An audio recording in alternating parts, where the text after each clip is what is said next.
ನಮಸ್ಕಾರ ವೀಕ್ಷಕರೇ, father Muller ಆಸ್ಪತ್ರೆ ಅರ್ಪಿಸುವ ಆರೋಗ್ಯ ದೀಪ ವಿಶೇಷ ಕಾರ್ಯಕ್ರಮಕ್ಕೆ ಸ್ವಾಗತ. ನಾನು ಲಾವಣ್ಯ ಶ್ರೀಧರ್. ಇವತ್ತಿನ ನಮ್ಮ ಈ ವಿಶೇಷ ಕಾರ್ಯಕ್ರಮದಲ್ಲಿ ಎಪಿಲಿಪ್ಸಿ ಈ ವಿಷಯದ ಕುರಿತು ಸಾಕಷ್ಟು ಮಾಹಿತಿಗಳನ್ನ ಪಡ್ಕೊಳ್ಳಿಕ್ಕಿದ್ದೇವೆ. ಈ ಬಗ್ಗೆ ಮಾಹಿತಿಯನ್ನ ಕೊಡ್ಲಿಕ್ಕೆ ನಮ್ಮ ಜೊತೆ ಇದ್ದಾರೆ ಫಾದರ್ ಮುಲ್ಲರ್ ಆಸ್ಪತ್ರೆಯ ನ್ಯೂರಾಲಜಿ ವಿಭಾಗದ ಅಸೋಸಿಯೇಟ್ ಪ್ರೊಫೆಸರ್ ಆಗಿರುವಂತಹ ಡಾಕ್ಟರ್ ಶಿಶಿರ್ ದುಬ್ಲೆ ಅವರು. ಮೊದಲನೇದಾಗಿ ಇವರನ್ನ ಕಾರ್ಯಕ್ರಮಕ್ಕೆ ಸ್ವಾಗತಿಸುವ. ಡಾಕ್ಟರ್ ನಮಸ್ಕಾರ. ಕಾರ್ಯಕ್ರಮಕ್ಕೆ ಆತ್ಮೀಯವಾದ ಸ್ವಾಗತ ನಿಮಗೆ. ವೀಕ್ಷಕರೇ, ಎಪಿಲಿಪ್ಸಿ ಇದನ್ನ ಸಾಮಾನ್ಯವಾಗಿ ಫಿಟ್ಸ್ ಅಥವಾ ಮೂರ್ಛೆ ರೋಗ ಅಂತ ಕರೀತಾರೆ. ನಮ್ಮ ಸೊಸೈಟಿಯಲ್ಲಿ ಈ ಮೂರ್ಛೆ ರೋಗದ ಬಗ್ಗೆ ಸಾಕಷ್ಟು ಮೂಢನಂಬಿಕೆಗಳಾಗಿರ್ಬೋದು, ಭಯ ಆಗಿರ್ಬೋದು, ಹಾಗೇನೆ ತಪ್ಪು ಕಲ್ಪನೆಗಳು ಇದೆ. ಏನು ಮೂರ್ಛೆ ರೋಗ ಬಂದವರಿಗೆ ಕೀ ಕೊಟ್ರೆ ಸರಿಯಾಗತ್ತೆ ಅಥವಾ ಕಬ್ಬಿಣ ಕೊಟ್ರೆ ಸರಿಯಾಗತ್ತೆ ಅನ್ನೋದ್ರಿಂದ ಹಿಡಿದು ಇದೊಂದು ಭೂತ ಬಾಧೆ ಅಥವಾ ಪ್ರೇತ ಬಾಧೆ ಅಥವಾ ಇದೊಂದು ಶಾಪ ಅನ್ನುವಂತಹ ಜನರು ಕೂಡ ನಮ್ಮ ಜೊತೆ ಇದ್ದಾರೆ. ಆದ್ರೆ ನಮ್ಮ ವೈದ್ಯಕೀಯ ವಿಜ್ಞಾನವೇ ಹೇಳೋದು ಬೇರೆ. ಅದೇನು ಅಂತ ಹೇಳಿದ್ರೆ, ನಮ್ಮ ಮೆದುಳಿನ ಚಟುವಟಿಕೆಯಲ್ಲಿ ಏನಾದ್ರೂ ತೊಂದರೆ ಆದ್ರೆ ಈ ಮೂರ್ಛೆ ರೋಗ ಅಥವಾ ಫಿಟ್ಸ್ ಬರುವಂತದ್ದು ಅಂತ ಹೇಳಿ, ಇದನ್ನ ಸರಿಯಾದ ಸಮಯದಲ್ಲಿ ಪತ್ತೆ ಹಚ್ಚಿ ಏನಾದ್ರೂ ಚಿಕಿತ್ಸೆಯನ್ನ ಕೊಡಿಸಿದ್ರೆ ಖಂಡಿತವಾಗಿ ಇದು ಕಡಿಮೆಯಾಗುವ ಚಾನ್ಸಸ್ ಇದೆ. ಇವತ್ತಿನ ನಮ್ಮ ಈ ಕಾರ್ಯಕ್ರಮದಲ್ಲಿ ವೈದ್ಯರು ಮೂರ್ಛೆ ರೋಗ ಅಂದ್ರೆ ಏನು, ಇದು ಯಾಕೆ ಬರುತ್ತೆ, ಇದಕ್ಕೆ ಏನು ಚಿಕಿತ್ಸೆಗಳಿದೆ, ಮತ್ತೆ ನಾವು ಅನ್ಕೊಂಡಿರುವಂತ ಈ ಕೀ ಕೊಟ್ರೆ ಅಥವಾ ಕಬ್ಬಿಣ ಹಿಡ್ಕೊಂಡ್ರೆ ಮೂರ್ಛೆ ರೋಗ ಸರಿ ಆಗುತ್ತೆ, ಈ ನಂಬಿಕೆ ನಿಜಾನ ಸುಳ್ಳ, ಎಲ್ಲವನ್ನ ಇವತ್ತು ವೈದ್ಯರು ತಿಳಿಸಿಕೊಡ್ಲಿಕ್ಕಿದ್ದಾರೆ. ನಿಮಗೇನಾದ್ರೂ ಪ್ರಶ್ನೆಗಳಿದ್ರೆ ಖಂಡಿತವಾಗಿ ನಮ್ಮ ಕಾರ್ಯಕ್ರಮಕ್ಕೆ ಕರೆ ಮಾಡಿ ವೈದ್ಯರಿಂದ ಉತ್ತರವನ್ನ ಪಡ್ಕೊಳ್ಬಹುದು. ಎಸ್ ಡಾಕ್ಟರ್, ಇವಾಗ ಮೊದಲನೇದಾಗಿ ಈ ಎಪಿಲಿಪ್ಸಿ ಅನ್ನುವಂಥದ್ದು ಯಾವ ಕಾರಣದಿಂದ ಬರುತ್ತೆ ಅಂತ? ಮುಂಚಿತವಾಗಿ ನಾವೀಗ ಸಾಮಾನ್ಯವಾಗಿ ಹೇಳುದಂತಾದ್ರೆ ಎಪಿಲೆಪ್ಸಿ ಅಥವಾ ಫಿಟ್ಸ್ ರೋಗ ಆಯ್ತಾ, ಬೇರೆ ಬೇರೆ ಹೆಸರುಗಳುಂಟು. ಮೂರ್ಛೆ ರೋಗ ಅಂತ ನೀವು ಹೇಳಿದ್ರಿ, ಇಂಗ್ಲೀಷಲ್ಲಿ ಎಪಿಲೆಪ್ಸಿ, ಜನ್ನಿ, ಅಪಸ್ಮರ, ಈ ರೀತಿ ಬೇರೆ ಬೇರೆ ಹೆಸರುಗಳು ಹೇಳ್ತಾರೆ. ಎಪಿಲೆಪ್ಸಿಗೆ ಮೇಜರ್ ಕಾರಣ ಬೇರೆ, ನಮ್ಮ ಚಿಕ್ಕ ಮಗು ಇರುವಾಗ ಹುಟ್ಟುವಾಗ ಕೂಡ ಎಪಿಲೆಪ್ಸಿ ಬರ್ಬೋದು, ಅಥವಾ ಪ್ರಾಯದಲ್ಲಿ ಕೂಡ ಆಲ್ಮೋಸ್ಟ್ ಸಾಯೋ ತನಕ, ಹುಟ್ಟಿ ಬೆಳೆದು ಸಾಯೋ ತನಕ ಯಾರಿಗೂ ಕೂಡ ಈ ರೀತಿ ಎಪಿಲೆಪ್ಸಿ ಬರ್ಬೋದು. ಮೇಜರಾಗಿ ನಾವು ಹೇಳ್ತೇವೆ ಅಂದರೆ, ಯಾರಿಗೆ ಬ್ರೇನ್ ಇದೆಯೋ ಅವರಿಗೆ ಡೆಫಿನೆಟ್ ಆಗಿ ಎಪಿಲೆಪ್ಸಿ ಬಂದೇ ಬರ್ತದೆ ಆಯಿತಾ. ಸೊ ಇದು ಪ್ರಾಣಿಗಳಿಗೂ ಕೂಡ ಬರ್ಬೋದು. ಸೊ ಬೇರೆ ಬೇರೆ ಪ್ರಾಯದಲ್ಲಿ ಬೇರೆ ಬೇರೆ ಕಾರಣಗಳು ಇರ್ತವೆ. ಯೂಶ್ವಲಿ ಚಿಕ್ಕ ಮಕ್ಕಳಲ್ಲಿ ಹುಟ್ಟುವಾಗ ಕೆಲವೊಮ್ಮೆ ಈ ಬ್ರೈನಿಗೆ ಆಮ್ಲಜನಕ, ಆಕ್ಸಿಜನ್ ಕೊರತೆಯಿಂದ, ಇಲ್ಲಾಂದರೆ ಶುಗರ್ ಕಮ್ಮಿ ಆಗಿ ಬ್ರೈನಿಗೆ ತೊಂದರೆ ಉಂಟಾಗಿ ಈ ರೀತಿ ಫಿಟ್ಸ್ ಬರ್ಬೋದು. ಕೆಲವೊಮ್ಮೆ ಏನಾಗ್ತದೆ, ಈ ಆನುವಂಶಿಕ ಕಾಯಿಲೆ, ಜೆನೆಟಿಕ್ ಕಾಯಿಲೆಯಿಂದ ಮಕ್ಕಳಲ್ಲಿ ಫಿಟ್ಸ್ ಬರ್ಬೋದು. ಕಾಮನ್ ಆಗಿ ನಾವು ನೋಡೋದಂತಾರೆ, ಜ್ವರ ಜ್ವರ ಸಡನ್ಲಿ ಜಾಸ್ತಿ ಆದಾಗ ಈ ರೀತಿ ಫಿಟ್ಸ್ ಬರ್ತದೆ. ಅದೇ ರೀತಿ ಸ್ವಲ್ಪ ತುಂಬ ದೊಡ್ಡವರ ವಯಸ್ಸಿನವರಲ್ಲಿ ಈ ಯೂಶಲಿ ಸ್ಟ್ರೋಕ್ ಆಗಿ ಅಥವಾ ತಲೆಗೆ ಪೆಟ್ಟಾಗಿ ಬರ್ಬೋದು, ಅಥವಾ ಕೆಲವೊಮ್ಮೆ ಆಲ್ಝೈಮರ್ಸ್ ಡಿಸೀಸಿಂದ ಅಥವಾ ಬ್ರೈನ್ ಗಡ್ಡೆಗಳಿಂದ ಕೆಲವೊಮ್ಮೆ ಎಪಿಲೆಪ್ಸಿಯಾಗಿ ಬರ್ಬೋದು. ಸೊ ಇದೆಲ್ಲ ಬೇರೆ ಬೇರೆ ಕಾರಣ ಇರ್ತದೆ. ಸೊ ಎಪಿಲೆಪ್ಸಿ ಒಂದು ಸಿಂಪ್ಟಮ್ ಮಾತ್ರ. ಈಗ ಜ್ವರ ಹೇಗೆ ನಮಗೆ ಯಾವ ಕಾರಣದಿಂದ ಜ್ವರ ಬಂದದ್ದು ಹುಡುಕುತ್ತಾರ, ಫಿಟ್ಸ್ ಒಂದು ಸಿಂಪ್ಟಮ್. ಯಾವ ಕಾರಣದಿಂದ ಫಿಟ್ಸ್ ಬಂದಿದೆ ಅಂತ ನಾವು ಹುಡುಕ್ತೇವೆ. ಒಮ್ಮೆ ಅದು ಕಾರಣ ಗೊತ್ತಾದ್ಮೇಲೆ ಅದಕ್ಕೆ ತಕ್ಕಂತೆ ಟ್ರೀಟ್ಮೆಂಟ್ ಅನ್ನು ಮಾಡ್ಬೋದು. ಓಕೆ ಡಾಕ್ಟರ್, ನೀವು ಇವಾಗಲೇ ಹೇಳಿದ್ರಿ ಬ್ರೈನ್ ಇದ್ದವರಿಗೆ ಫಿಟ್ಸ್ ಬರ್ತದೆ ಅಂತ ಹೇಳಿ. ಹಾಗಾದ್ರೆ ಎಲ್ರಿಗೂ ಕೂಡ ಫಿಟ್ಸ್ ಅನ್ನುವಂಥದ್ದು ಬರ್ತದೆ ಲೈಫ್ ಅಲ್ಲಿ? ಯಾರಿಗೂ ಕೂಡ ಫಿಟ್ಸ್ ಬರೋ ಇರ್ತದೆ. ಹೇಳಿದಲ್ಲ, ಬ್ರೈನ್ ಇದ್ದಾಗ ಫಿಟ್ಸ್ ಬರೋ ಸಾಧ್ಯತೆ ಇದ್ದೇ ಇರ್ತದೆ. ನಮಗೆ ಸಿಂಪಲ್ ಆಗಿ ಹೇಳೋದಂತಾರೆ, ನಮ್ಮ ಬ್ರೈನ್ ಅಲ್ಲಿ ನರಗಳಲ್ಲಿ ಈ ವಿದ್ಯುತ್ ಚಟುವಟಿಕೆ ಇರ್ತದೆ, ಎಲೆಕ್ಟ್ರಿಕಲ್ ಆಕ್ಟಿವಿಟಿ ಅಂತ ಹೇಳ್ತೇವೆ. ಅದು ನಾರ್ಮಲಿ ಒಂದು ನರ ಮತ್ತೊಂದು ನರನ್ನು ಮಾತಾಡೋದೇ ಈ ವಿದ್ಯುತ್ ಚಟುವಟಿಕೆಗಳಿಂದ ಅಥವಾ ಕೆಮಿಕಲ್ ಇದೆ ಸಿನಾಪ್ಸಿಸ್ಗಳಿಂದ. ಸೊ ಈಗ ನನಗೆ ಕೈ ಮೇಲೆತ್ತಬೇಕಂತಾದ್ರೆ, ಈ ಕೈ ಮೇಲೆತ್ತದು ನನಗೆ ಸಿಗ್ನಲ್ ಕೊಡೋದು ನನ್ನ ಬ್ರೈನ್. ಸೊ ಏನೇ ಮಾಡೋದಾದ್ರೂ, ಮಾತಾಡೋದಂತ ಆದ್ರೂ ಕೂಡ ನನಗೆ ಲ್ಯಾಂಗ್ವೇಜ್ ಏನು ಮಾತಾಡ್ಬೇಕಂತ ಕೂಡ ಸಿಗ್ನಲ್ ಕೊಡೋದು ಬ್ರೈನ್. ಸೊ ಅದು ನರಗಳಲ್ಲಿ ಈ ಸಿಗ್ನಲ್ಗಳು ಬರ್ತಾ ಕಂಟಿನ್ಯೂಸ್ ಆಗಿ ಹೋಗ್ತಾನೆ ಇರ್ತದೆ.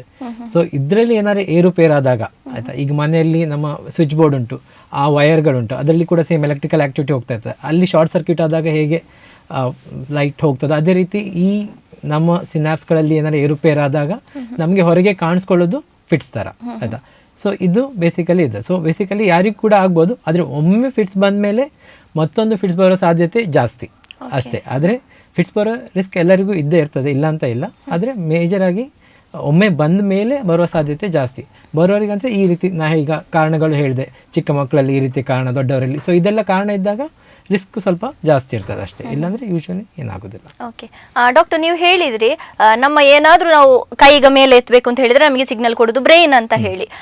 ಈ ಬ್ರೈನ್ ಅಲ್ಲಿ ತೊಂದರೆ ಆದಾಗ ಬರುವಂತದ್ದು ಎಪಿಲಿಪ್ಸಿ. ಇದು ಜೀವಕ್ಕೆ ಏನಾದ್ರೂ ತೊಂದರೆ ಆಗ್ಬೋದಾ ಅಂತ? ಕಾಮನ್ಲಿ ಸೀಜರ್ ಅಥವಾ ಫಿಟ್ಸ್ ಅಂತ ಏನು ಹೇಳ್ತೇವೆ, ಅದು ಕೆಲವೊಮ್ಮೆ ಯೂಶ್ವಲಿ 2-3 ನಿಮಿಷ ಮ್ಯಾಕ್ಸಿಮಮ್ ಆಗಿ ಇರ್ತದೆ ಆಯಿತಾ. ಅದಾದಮೇಲೆ ತನ್ನಂತಾನೆ ಕಮ್ಮಿ ಆಗ್ತದೆ. ಮೋಸ್ಟ್ ಆಫ್ ದ ಟೈಮು 1 ನಿಮಿಷ 1-2 ನಿಮಿಷ ಅಷ್ಟೇ, ಅದಕ್ಕಿಂತ ಜಾಸ್ತಿ ಯೂಶ್ವಲಿ ಆಗೋದಿಲ್ಲ. ರೇರ್ ಆಗಿ 5 ನಿಮಿಷಕ್ಕಿಂತ ಜಾಸ್ತಿ ಆಗ್ಬೋದು. ಆ ಕಂಡೀಷನಲ್ಲಿ ಈ 5 ನಿಮಿಷಕ್ಕಿಂತ ಜಾಸ್ತಿ ಆದಾಗ ನಾವು ಏನು ಹೇಳ್ತೇವೆ, ಒಂದು ಸ್ಟೇಟಸ್ ಎಪಿಲೆಪ್ಟಿಕಸ್ ಅಂತ, ಅಂದರೆ ತುಂಬ ಹೊತ್ತು ಇದ್ದ ಫಿಟ್ಸ್ಗಳು.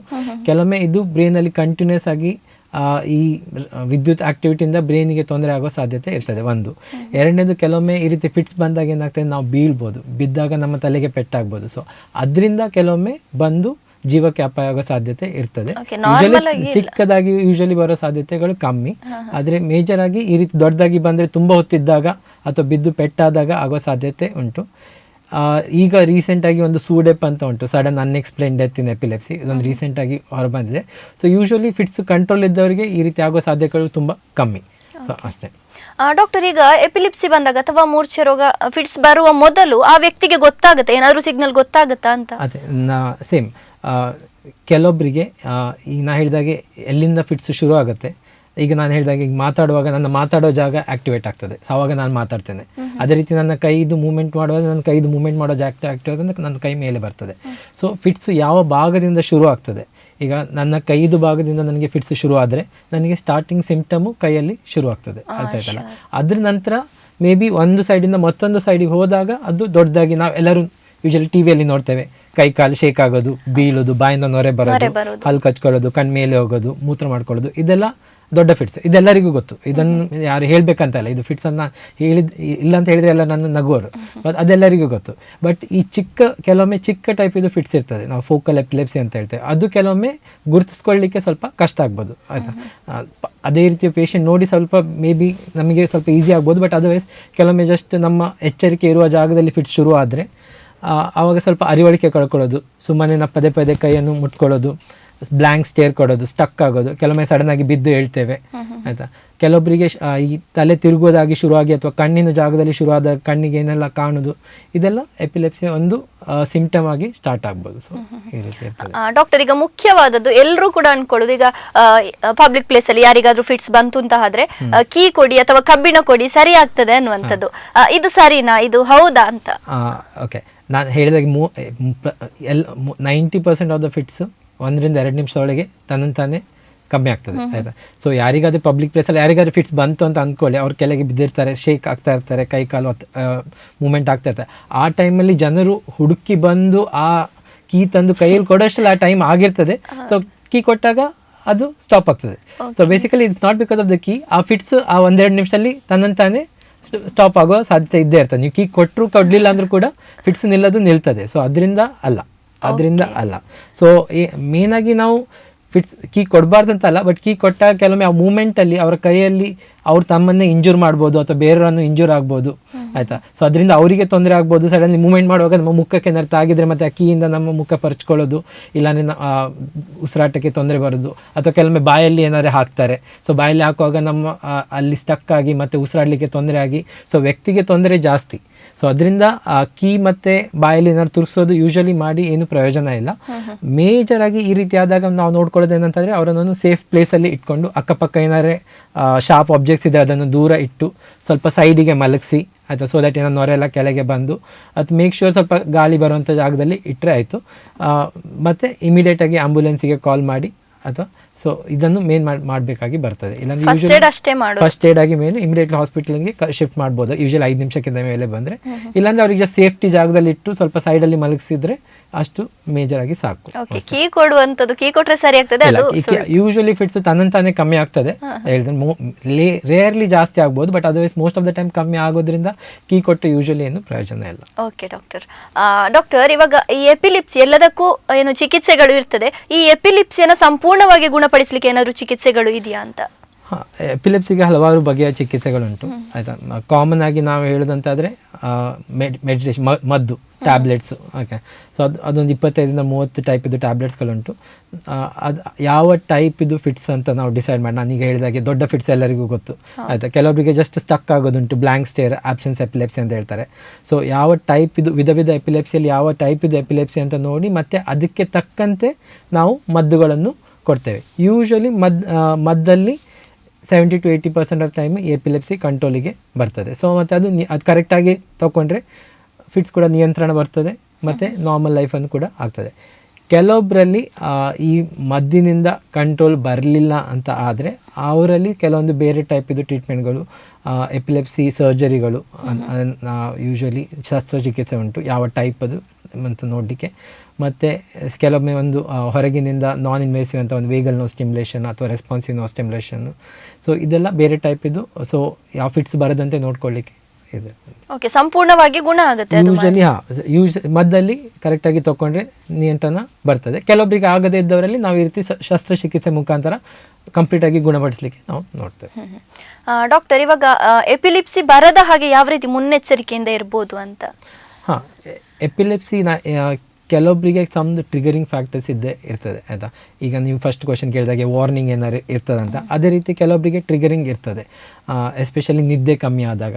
ಓಕೆ, ಸೊ ನಿದ್ರಾಹೀನತೆ ಯೂಶ್ವಲಿ ನಾವು ನಾರ್ಮಲಿ 8 hours ಮಲಗ್ತೇವೆ, ಸಡನ್ಲಿ ಒಂದು 4 ಗಂಟೆ ಮಲಗಿದಾಗ ನಮ್ಮ ಬ್ರೈನ್ ಇರಿಟೇಟ್ ಆಗ್ತದೆ. ಸೊ ಇರಿಟೇಟ್ ಆದಾಗ ಈ ರೀತಿ ಎಪಿಲೆಪ್ಸಿ ಟ್ರಿಗರ್ ಆಗೋ ಸಾಧ್ಯತೆ ಜಾಸ್ತಿ. ಸೊ ಮೇನ್ ನಿದ್ರಾಹೀನತೆ. ಎರಡನೇದು, ಕೆಲವೊಬ್ಬರಿಗೆ ಈ ಬ್ಲಿಂಕಿಂಗ್ ಲೈಟ್ಸ್ ಎಲ್ಲ ಇರ್ತದೆ. ನಾವು ಹೊರಗೆ ಮದುವೆಗೆ ಎಲ್ಲ ಅಂದರೆ ನಮ್ಮ ಡ್ಯಾನ್ಸ್ ಪ್ರೋಗ್ರಾಮಿಗೆ ಹೋದಾಗ ಆ ಕುಕ್ಕು ಅಂತ ಲೈಟ್ಗಳಿರ್ತದೆ. ಸೊ ಎಲ್ಲ ಎಪಿಲೆಪ್ಸಿ ಪೇಷಂಟ್ಗಳಿಗೆ ಅಲ್ಲ, ಕೆಲವೊಂದು ಎಪಿಲೆಪ್ಸಿ ಪೇಷಂಟ್ಗಳಿಗೆ ಈ ಫೋಟೋ ಸೆನ್ಸಿಟಿವ್ ಎಪಿಲೆಪ್ಸಿ ಅಂತ ಹೇಳ್ತೇವೆ. ಈ ಲೈಟ್ಗಳು ಕುಕ್ಕಿದಾಗ ಅವರಿಗೆ ಈ ಫಿಟ್ಸ್ ಬರೋ ಸಾಧ್ಯತೆ ಇರ್ತದೆ.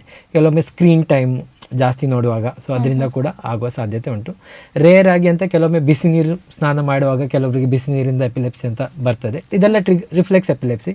ಕೆಲವೊಬ್ಬರಿಗೆ ತಿನ್ನುವಾಗ ಎಪಿಲೆಪ್ಸಿ ಬರ್ಬೋದು, ರೇರ್ ಕಾಸಸ್. ಬಟ್ ಇದೆಲ್ಲ ಆ ರೀತಿ ಇದ್ದರೆ ನಾವು ಇದನ್ನು ಅವಾಯ್ಡ್ ಮಾಡಬೇಕಂತ ಹೇಳ್ತೇವೆ. Otherwise most of the time just major ಆಗಿ ನಿದ್ರಾಹೀನತೆ, ಅದನ್ನು ಸ್ವಲ್ಪ ನಾವು ಕಂಟ್ರೋಲ್ ಮಾಡಬೇಕಾಗಿ ಬರ್ತದೆ. ಡಾಕ್ಟರ್, ಇವಾಗ ಎಪಿಲಿಪ್ಸಿ ಅನ್ನುವಂಥದ್ದು ಎಲ್ಲರಿಗೆ ಬರುತ್ತೆ ಬ್ರೈನ್ ಇದ್ದವರಿಗೆ ಅಂತ ನೀವು ಆವಾಗಲೇ ಹೇಳಿದ್ರಿ. ಇದು ವಂಶ ಪಾರಂಪರ್ಯನ ಅಥವಾ ಫ್ಯಾಮಿಲಿಯಲ್ಲಿ ಯಾರಿಗಾದ್ರೂ ಇದ್ರೆ ಇದು ಹೆರಿಡಿಟರಿಯಾಗಿ ಮಕ್ಕಳಿಗೆ ಬರೋ ಚಾನ್ಸಸ್ ಇದೆ? ಇದು ಜೆನೆಟಿಕ್ ಆಗಿ ಅಂತ ಹೇಳೋದು. 100 ಜನರಲ್ಲಿ like may be around 5 to 10% of the time ಇದು ಫ್ಯಾಮಿಲಿಯಿಂದ ಬರ್ಬೋದು. ಇಲ್ಲಾಂದರೆ ಮೋಸ್ಟ್ ಆಫ್ ದ ಟೈಮ್ ಇದು ಜೆನೆಟಿಕ್ ಆಗಿ ಅಲ್ಲ ಆಯಿತಾ. ಯಾವ ಲೈಕ್ ಬೇರೆ ಬೇರೆ ಈಗ ನಾವು ಯಾವ ಕಾರಣ ಅಂತ ಹುಡುಕ್ತೇವೆ. ಸೊ ಕೆಲವೊಂದು ಟೈಪ್ ಇದು ಫಿಟ್ಸಲ್ಲಿ ಇದು ಫ್ಯಾಮಿಲಿಯಿಂದ ಬರುವ ಸಾಧ್ಯತೆ ಯೂಶ್ವಲಿ ಇರ್ಬೋದು. But otherwise 90% of the time ಇದು ಬೇರೆ ಬೇರೆ ಕಾರಣದಿಂದ ಬರ್ಬೋದು ಆಯಿತಾ. ಸೊ ಅದನ್ನು ಯಾವ ಕಾರಣ ಅಂತ ನಾವು ಹುಡುಕಿ ಆದ್ಮೇಲೆ ಅದಕ್ಕೆ ತಕ್ಕಂತೆ ಟ್ರೀಟ್ಮೆಂಟ್ ಆಗಿ ಕೊಡ್ಬೋದು ಅಷ್ಟೇ. ಡಾಕ್ಟರ್, ಇವಾಗ ನಿದ್ರಾಹೀನತೆ ಮೇನ್ ಕಾರಣ ಅಂತ ಹೇಳಿದ್ರಿ ಫಿಟ್ಸ್ ಬರ್ಲಿಕ್ಕೆ. ಈ ಮಕ್ಕಳಲ್ಲಿ ಫಿಟ್ಸ್ ಬರ್ಲಿಕ್ಕೆ ಕಾರಣ ಏನು ಅಂತ? ಅವರು ಕರೆಕ್ಟಾಗಿ ಮಲಗ್ತಾರೆ, 8 hours ಸ್ಲೀಪ್ ಆಗ್ತದೆ. ಇಲ್ಲ, ಮಕ್ಕಳಲ್ಲಿ ಅದೇ, ಮಕ್ಕಳಲ್ಲಿ ಕೂಡ ಹೇಳಿದಾಗೆ ಸ್ಟಾರ್ಟಿಂಗ್ ಹುಟ್ಟುವಾಗ ಯೂಶ್ವಲಿ ನಾನು ಹೇಳಿದಾಗೆ ಫಸ್ಟಿಗೆ ಈ ಆಕ್ಸಿಜನ್ ಕಮ್ಮಿ ಆದಾಗ, ಇಲ್ಲಾಂದರೆ ಶುಗರ್ ಕಮ್ಮಿ ಆದಾಗ ಬ್ರೈನಿಗೆ ತೊಂದರೆ ಆಗಿ ಈ ರೀತಿ ಉಡ್ಬೋದು. ಎರಡನೇ ಕಾರಣ ಮುಂಚೆ ಡಿಸ್ಕಸ್ ಮಾಡಿದಂತೆ ಒಂದು ಈ ಆನುವಂಶಿಕ ಬರ್ಬೋದು. ಕಾಮನೆಸ್ಟ್ ಕಾರಣ ಮಕ್ಕಳಲ್ಲಿ ಅಂತಾದರೆ ಸಾಮಾನ್ಯವಾಗಿ ಬರೋದು ಅಂತಾದರೆ ಈ ಜ್ವರ ಬಂದಾಗ ಫಿಟ್ಸ್ ಬರೋದು, ಫಿಬ್ರೈಲ್ ಸೀಜರ್ಸ್ ಅಂತ ನಾವು ಏನು ಹೇಳ್ತೇವೆ. 100ರಲ್ಲಿ 10 ಜನ ಮಕ್ಕಳಿಗೆ ಈ ರೀತಿ ಫಿಬ್ರೈಲ್ ಸೀಜರ್ಸ್ ಆಗಿ ಬರ್ಬೋದು. ಎಪಿಲೆಪ್ಸಿ 100ರಲ್ಲಿ 1ರಿಂದ 2 ಇರ್ತದೆ, ಅರ್ಥ ಆಯ್ತಲ್ಲ. ಸೊ ಇದು ಫಿಬ್ರೈಲ್ ಸೀಜರ್ಸ್ ಸಾಮಾನ್ಯ ಆಯಿತಾ. ಸೊ ಇದು ಹೆದರುವಂಥದ್ದಲ್ಲ. ಯೂಶ್ವಲಿ ಸಡನ್ನಾಗಿ ನಮ್ಮ ಜ್ವರ ಜಾಸ್ತಿ ಆದಾಗ ನಮ್ಮ ತಲೆಗೆ ಈ ನರಗಳಲ್ಲಿ ಸೇಮ್ ಏರುಪೇರಾಗಿ ಈ ರೀತಿ ಫಿಟ್ಸ್ ಆಗಿ ಬರ್ತದೆ. ಯೂಶ್ವಲಿ 6 ತಿಂಗಳಿಂದ 5 ವರ್ಷದ ಮಗುವಿನವರಿಗೆ ಈ ರೀತಿ ಬರ್ತದೆ ಆಯಿತಾ. ಆಮೇಲೆ ತನ್ನಂತಾನೆ ಬ್ರೈನ್ ರೀಸೆಟ್ ಆಗಿ ಅದು ಆಗುವ ಸಾಧ್ಯತೆ ಕಮ್ಮಿ.